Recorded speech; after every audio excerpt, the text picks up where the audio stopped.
Leremos 1 de Pedro, capítulo 1, versículo 13 ao 25. Por isso, cingi-vos o vosso entendimento, sede sóbrios e esperai inteiramente na graça, que vos está sendo trazida na revelação de Cristo Jesus. Como filhos da obediência, não vos amoldeis às paixões que tinham anteriormente na vossa ignorância. Pelo contrário, segundo é santo aquele que vos chamou, tornai-vos santos também, vós mesmos em todo o vosso procedimento. Porque está escrito, sede santo porque eu sou santo. Ora, se invoca como Pai aquele que, sem acepção de pessoas, julga segundo a obra de cada um, portai-vos com temor durante o tempo da vossa peregrinação, sabendo que, não mediante coisas corruptíveis, como prata ou ouro, que fostes resgatados do vosso fútil procedimento que vossos pais vos legaram, mas pelo precioso sangue, como de cordeiro, sem defeitos, sem máculas, e o sangue de Cristo Jesus, conhecido com efeito antes da fundação do mundo, porém manifestado nos fins dos tempos, por amor de vós, que por meio dele tendes fé em Deus, o qual ressuscitou dentre os mortos e lhe deu glória, de sorte que a vossa fé e esperança estejam em Deus, tendo purificado a vossa alma, pela vossa obediência à verdade, tendo em vista o amor fraternal, não fingido, amai-vos de coração uns aos outros ardentemente, pois fostes resgatados, não de semente corruptível, mas de incorruptível, mediante a palavra de Deus, a qual vive e é permanente, pois toda a carne é como a erva, e toda a sua glória como a flor da erva. Seca-se a erva e cai a sua flor. A palavra de Deus, porém, permanece eternamente. Ora, essa palavra que vos foi evangelizada. Amém. Irmãos, ontem estivemos aqui para comemorar o aniversário da SAF, o aniversário de 27 anos, desse departamento que, desde que eu sou criança, é o departamento mais ativo dessa igreja. É o departamento que mais abençoou essa igreja, sem diferença, sem discussões em relação a isso. Esse departamento que muito me abençoou, muito abençoou muitos outros jovens que aqui passaram. Esse departamento que é uma amostra de Deus aqui nessa igreja, com certeza. E nesse aniversário, nós tivemos a mensagem do pastor Adilson. E a mensagem dele falava sobre evoluir, sobre crescimento na vida espiritual. E, não intencionalmente, é sobre a mesma coisa que vamos falar hoje. Sobre a santidade na nossa peregrinação. Eu queria, antes de começar a palavra, orar com os irmãos. Orar para que Deus nos dê entendimento. Quebre os nossos escudos, quebre as nossas proteções contra a sua palavra, para que ela perfure a nossa alma e que faça realmente mudanças no nosso coração. Senhor Deus, eterno Pai, todo-poderoso, Criador dos céus e da terra, que com uma só palavra fez tudo existir, trouxe tudo à existência. Queremos hoje ouvir mais uma vez essa palavra. Mais uma vez essa palavra que nos tirou da morte e nos trouxe para a vida. Mas agora, para que essa palavra faça com que nós que agora estejamos vivos, produzimos frutos para o Senhor. Faz com que nós que agora somos filhos de Deus, evoluímos e nos santificamos nela. Senhor, quebra nossos espíritos, quebra nossas proteções, quebra as nossas arrogâncias e orgulhos, quebra a ideia de que somos perfeitos e já somos santos. Pai, nos faz evoluir, crescer por amor do Senhor, por amor da sua palavra e da sua obra. Nos torna homens e mulheres que trazem o testemunho vivo da obra de Cristo, como cartas vivas. Em nome de Jesus Cristo, o seu único Filho. Amém. Irmãos, Dando prosseguimento ao que foi exposto, dos versículos 1 ao versículo 12, nós temos aqui Pedro, como dito, ele apresenta a Deus e ele nos apresenta como peregrinos, usando esta imagem do êxodo hebraico. Nós somos como os israelitas no deserto, como os israelitas que prosseguem firmemente para a Terra Santa. E como no capítulo 20 de Êxodo, aqui Pedro nos traz a lembrança de que se somos povo, temos que ser santos. No capítulo 20 de Êxodo, Deus dá a lei, dizendo agora: vocês não são como os egípcios, vocês são meu povo, portanto, procedei assim. Pedro agora, ele nos chama a atenção, a santidade. Não as obras da lei, mas a santidade segundo a revelação em Cristo. E, por isso, eu quero chamar a atenção de que esta santidade, ela não pode vir de nós. Não é uma santidade criada por nós, fabricadas pela nossa força. Então Pedro começa, vejam comigo, o capítulo 13, o versículo 13, nos explicando como conseguiremos ser santos. Se somos pecadores, se no homem não há salvação, se o homem está totalmente destituído da glória de Deus, como podemos ser santos? Então Pedro fala: por isso, cingi-vos o vosso entendimento. O que ele está falando aqui? Cingir é uma imagem muito comum daquela época. Ela tem uma ambiguidade intencional. Cingir quer dizer prender o cinto. Prender o cinto ao redor do seu corpo, fortemente. Mas também, naquela época, todos sabem, eles usavam roupas muito longas, vestidos muito longos até os joelhos. Então, para que os homens pudessem correr, eles puxavam a aba dos seus vestidos, colocavam aqui, mais ou menos na cintura, e prendiam ela com um cinto. Desta mesma forma, para que alcancemos a santidade, precisamos nos prender à palavra de Deus, de maneira que nossas consciências estejam presas a ela, mas nossos corpos sejam livres do pecado, livres de qualquer coisa que nos impeçam de cumprir a sua vontade. Perceba no que devemos estar presos, na esperança. Qual é essa esperança? Pedro não demora a dar detalhes sobre ela, tanto no versículo 19 quanto no 20. A esperança que nossa redenção veio de Cristo. Não está em nós a santidade nem a salvação. Se o homem tenta salvar a si mesmo se joga no mar. Não tem como o cego salvar outro cego. Mas Deus, superior em tudo, pode nos salvar. Por isso, a santidade, assim como a salvação, se esconde na fé em Deus. Se esconde na crença de que Ele mesmo pode fazer a boa obra em nossa vida. Olhem para Deus. É Ele que tem a santidade e a salvação em suas mãos. É Ele que pode te tornar uma pessoa melhor, te converter dos seus maus caminhos. Se estamos presos à lei, fadados ao fracasso, estamos. Como diz em Romanos 7. O bem que tentamos e que queríamos fazer, nós não conseguimos. É impossível a nós. Mas aquele mal, pérfido, que tentamos fugir, é esse que nós cometemos. Não somos habilitados a cumprir a lei por a nossa força, mas por Cristo, com fé nele, somos livres do pecado. É isso que o autor está nos trazendo aqui. Cingir, prenda-o, seu entendimento, seu coração e sua esperança nas palavras de Deus. Prenda as suas vontades à palavra de Deus. É ela que está para te mostrar o caminho certo.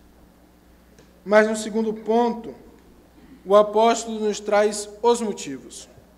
O porquê de ele nos trazer os motivos? Entendam. Há uma tese muito aceita atualmente em alguns ambientes de igreja, dita que é inspirada pela graça, está longe disso, de que o cristão pode ser carnal. Qual é a ideia? Baseado em 1 Coríntios, eles entendem que nos textos de 1 Coríntios há a explicação de dois tipos de crentes salvos. Aqueles que só têm a salvação pela crença, pela fé em Cristo, mas nunca foram transformados por Ele. Esses são os crentes carnais. E aqueles que têm a salvação em Cristo e que foram transformados e santificados por Ele. A ideia de que alguém pode ter Cristo como Salvador, mas não como seu Senhor. E Pedro aqui desarma completamente essa ideia. A ideia aqui em Pedro é: como filhos da obediência, não vos amoldeis às suas antigas paixões. Se precisamos ser santos, o porquê? Por que precisamos? Ora, Pedro nos dá alguns argumentos, alguns motivos. O primeiro desses motivos está no versículo 15 e 16. Pelo contrário, segundo é santo aquele que vos chamou, tornai santos também, vós mesmos em todo o vosso procedimento, porque está escrito: sede santos, porque eu sou santo. Ele nos traz o argumento de ordem. Deus mandou assim: quem não cumpre a vontade dele, perdido está. Claramente. Nós devemos ser santos, porque Deus é santo. Qual é essa ordem? Primeiro, essa ordem implica conhecimento do Deus. Como posso ser santo como Deus é santo, se eu não sei quanto Deus é santo e como Deus é santo? Esse conhecimento, irmãos, está cravado em toda a Escritura, de Gênesis ao Apocalipse. Nós podemos ver isso com olhos brilhando nos Salmos. Os salmistas não perdem palavras para descrever a santidade de Deus. Eu não conseguiria descrever a santidade de Deus aqui. Não porque eu compreendo e não tenho palavras para usar, mas porque Ele é tão santo, tão infinitamente santo, que eu não posso compreender o quão santo Ele é. Eu posso ter uma ideia. Aproxime-se dessa ideia. Aqui é uma ideia de santidade por aproximação. Olha, os homens que andaram com Deus na Bíblia, nenhum deles andou achando que era melhor do que os outros. Como o pastor nos falou ontem, há uma marca do homem santo: o profundo conhecimento do seu pecado. Aqueles que andam com o Senhor compreendem que são pecadores. Por isso, vão ajeitando os seus caminhos. Essa é a ideia. Sede santo como eu sou santo. Uma santidade por aproximação àquele que é 3 vezes santo. O segundo motivo para que nós devamos ser santos está aqui, no versículo 17. Ora, se invocais como Pai aquele que, sem acepção de pessoas, julga segundo a obra de cada um, portai-vos com temor durante o tempo da vossa peregrinação. Aqui Pedro, mais uma vez, olha para a lei. Mais uma vez, ele olha para a lei moral, os 10 mandamentos. E, mais uma vez, eu vou ter que falar do terceiro mandamento. Eu acho que esse mandamento foi abandonado, muito por causa da sua má leitura.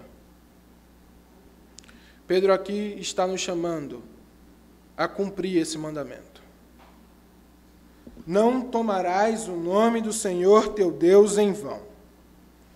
O mundo acredita que todos somos filhos de Deus. Não é incomum ouvirmos isso. Todos somos filhos de Deus. Ora, essa não é a leitura que a Escritura faz.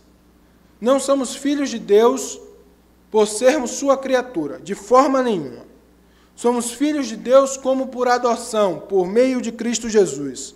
Ora, se somos dele e filhos dele, e se professamos isso ao mundo, como podemos tomar parte do que é do mundo e não dele? Como podemos andar nas veredas do mundo e não nas veredas do Senhor? Nós gostamos muito de falar do 5º mandamento, que é o primeiro mandamento com promessa. Esse é o primeiro mandamento com maldição. O Senhor Deus nos diz: não tomarei por inocente aquele que tomar o meu nome em vão. O que é tomar o nome do Senhor em vão? Dizer que é dele quando não é. Falar que é dele caminhando de forma errada. Ora, em 1 Coríntios 11, texto que costumamos ler em toda a ceia, nós vemos essa representação. Homens que diziam ser de Deus, mas andavam de maneira carnal. O que Deus disse? Muitos morrem. Muitos morrem. Eu punia eles na vida, para não precisar punir depois. Isso está no texto. Eles ficaram doentes, eles morreram, para que sua alma não vá para o inferno. Eu punia eles pelo pecado deles. Não podemos ignorar que somos, mais do que filhos, representantes do Deus vivo. Não podemos ignorar, como nossas igrejas têm ignorado no Brasil, que toda vez que a igreja faz alguma coisa de ruim, toda vez que um pastor se mete em alguma picuinha, toda vez que um pastor se mete em algum problema consoante à corrupção, toda vez que os cristãos se metem em algum problema consoante a roubos, mentiras e furtos, toda vez que você, em seu trabalho, se mete em algum problema consoante a ética e a moral, você está humilhando o nome do seu Deus. Você não está cometendo um pecado contra as pessoas. Você está cometendo um pecado contra o Deus vivo e verdadeiro. Aquele que tem todo o poder para te fulminar nesse exato momento.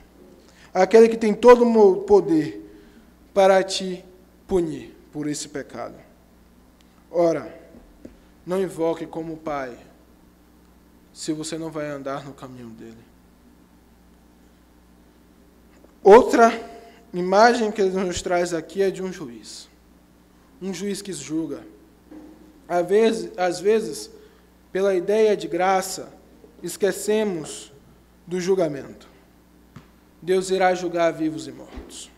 Irá julgar vivos e mortos segundo suas obras.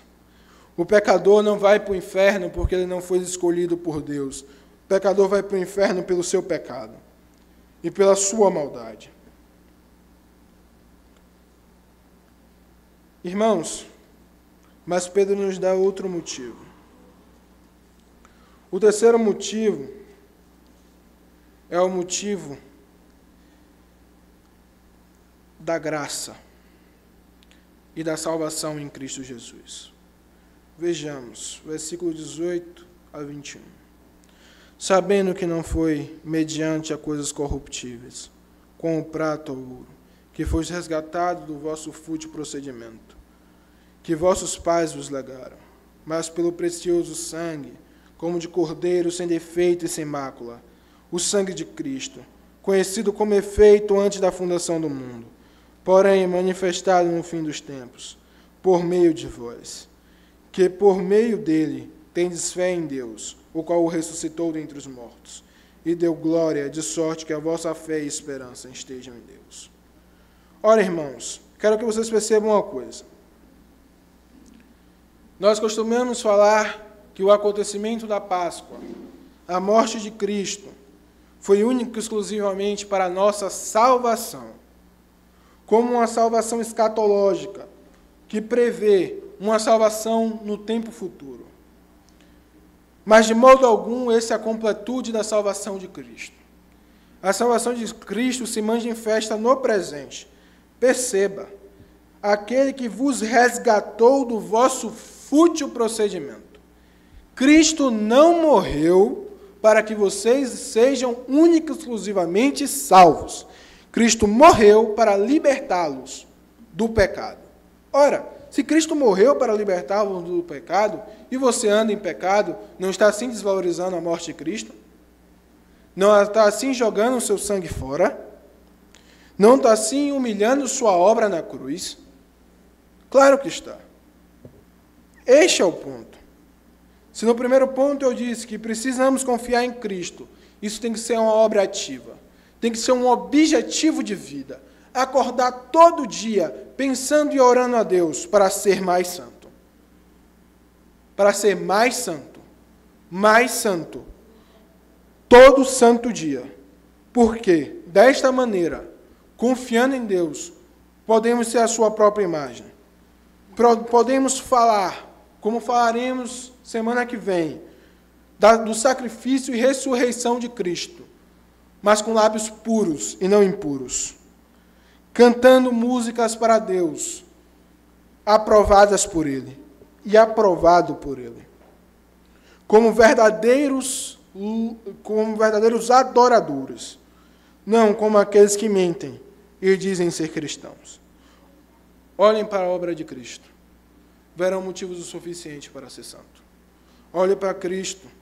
Se você realmente tiver um coração grato, você verá motivo suficiente para andar em santidade. Verá motivo suficiente para que aquela salvação, aquela libertação seja de verdade. Aqui, Pedro nos mostra uma frase resgatada. Nós não conseguimos compreender completamente. Resgatado talvez nos dê uma ideia de um herói que invade o campo inimigo para resgatar aqueles que estão presos nele. De forma nenhuma. Aqui há uma ideia de um senhor que compra de outro senhor um escravo. E Pedro nos lembra que não fomos comprados pelo Senhor por moedas. Não fomos comprados pelo Senhor por coisas corruptíveis, por ações humanas, ou talvez por um favor que ele fez ao pecado, de forma nenhuma. Fomos comprados pelo Senhor por sangue, como pagamento do salário do pecado, como pagamento da morte que precisava. Irmãos, a morte do Senhor Jesus foi litúrgica, foi legista. Ele morreu como um cordeiro que fazia a expiação dos pecados do povo. Um cordeiro que fazia com que a morte passasse direto pela porta daqueles que o sangue estavam nela. O cordeiro da Páscoa, o cordeiro da expiação, Jesus Cristo, o único Filho de Deus, o perfeito Salvador. Olhem para a sua obra. Nunca esqueçam de olhar para a sua obra. Nunca esqueçam dele, nunca esqueçam da sua cruz, nela a salvação, só nela, nela a remissão de pecados, só nela, e nela a santificação, só nela.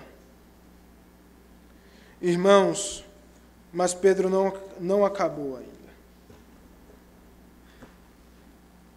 Ele agora, depois de nos mostrar como conseguiremos ser santos, porque devemos ser santos, Pedro vai nos mostrar outra coisa.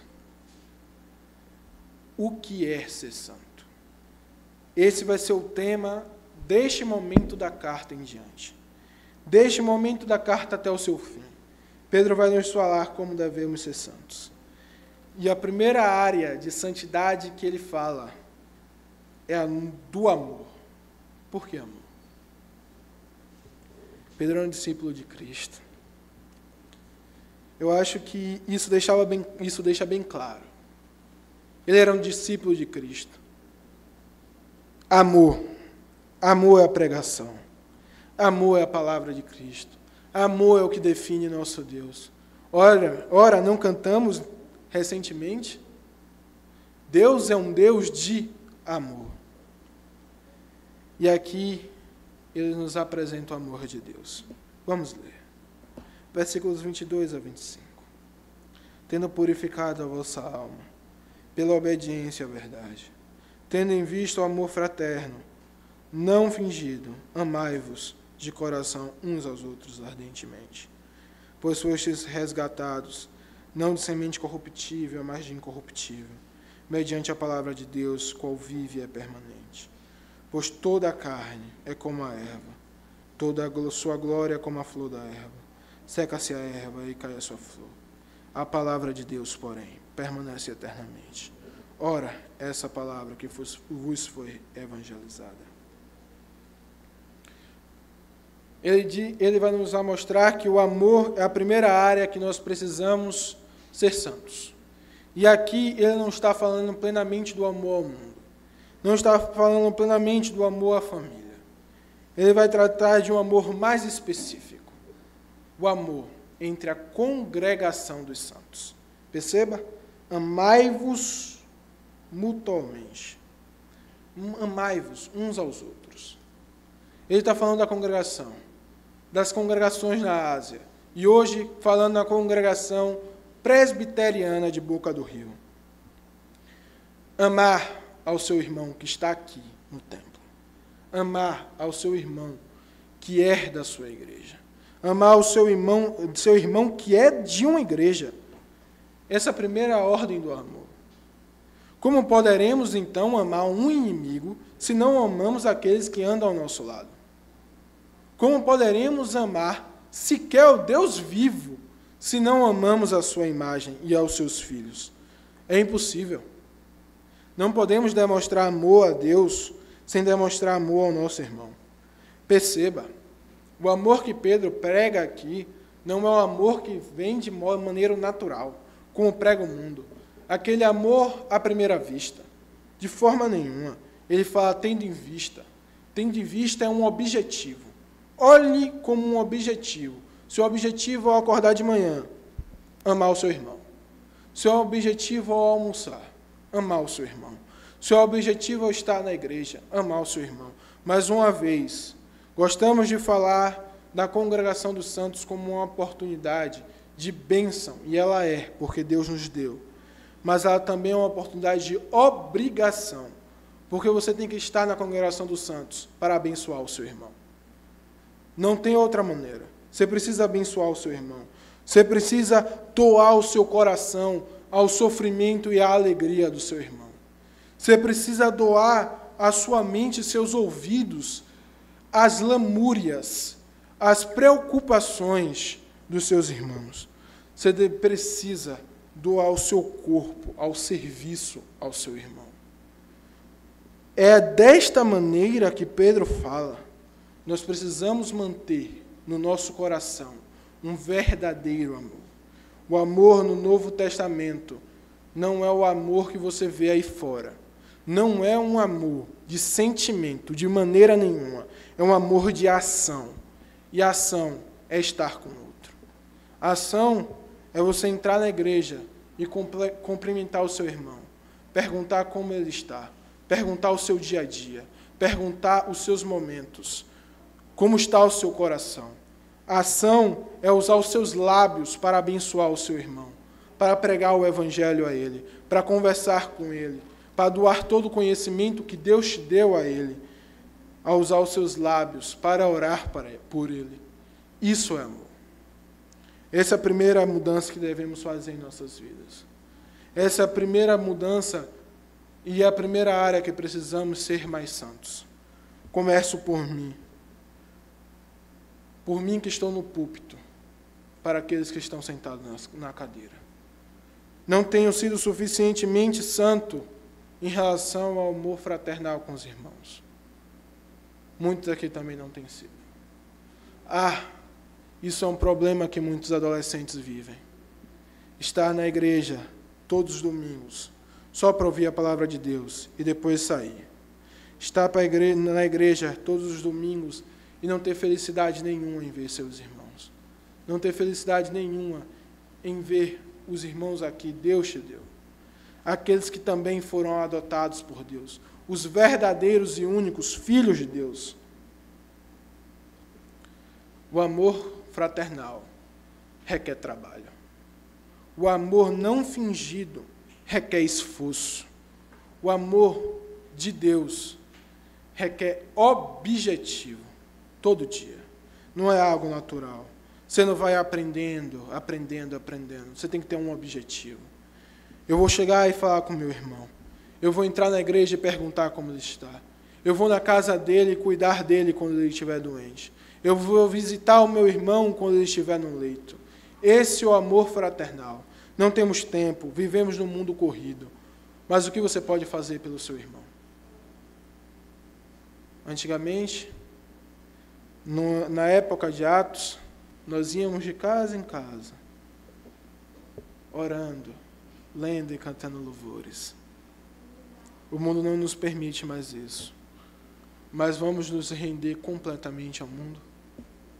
Vamos nos render completamente a essa ideia católica de que podemos ser crentes ao domingo e à segunda ser trabalhadores?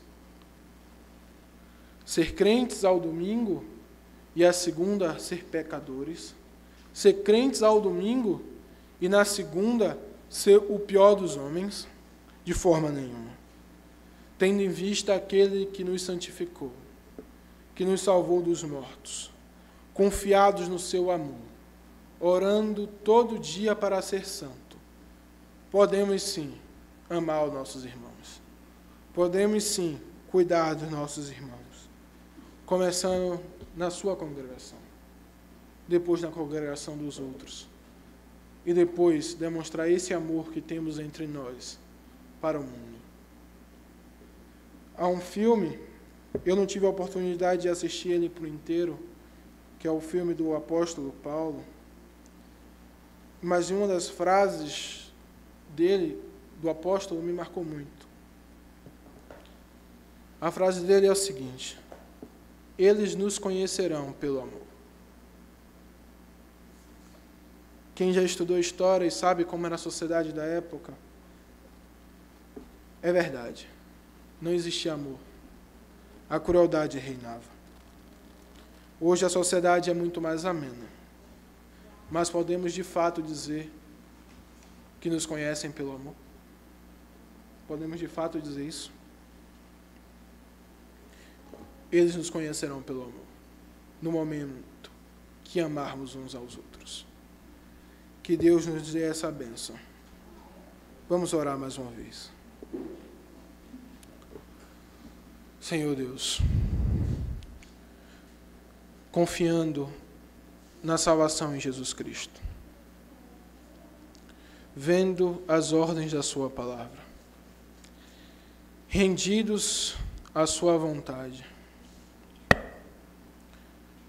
olhamos para a necessidade dos nossos irmãos, a necessidade de consolo, a necessidade de haver apenas alguém que te escute, a necessidade de ter alguém que te dê conselhos, a necessidade de ter alguém que vivifique e que fale para ele das obras de Deus, que lembre a ele o poder do Senhor Jesus Cristo, a necessidade de ter com ele alguém com quem comemorar as suas vitórias, a necessidade de ter com ele um amigo que não sinta inveja, mas que se felicite nas suas conquistas.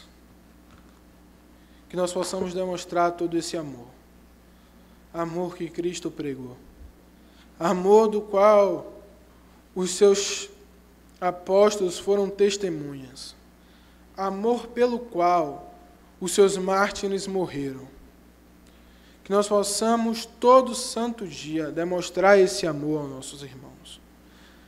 Para que os seus vizinhos, para que os vizinhos dessa igreja, para que as pessoas que nos vejam na rua, olhem e falem naquela comunidade, a comunidade presbiteriana de Boca do Rio, ou a comunidade que seja, no local das pessoas que estão ouvindo essa palavra pela internet, possam ser abençoadas e possam ganhar almas, confiadas no amor que Cristo nos ensinou.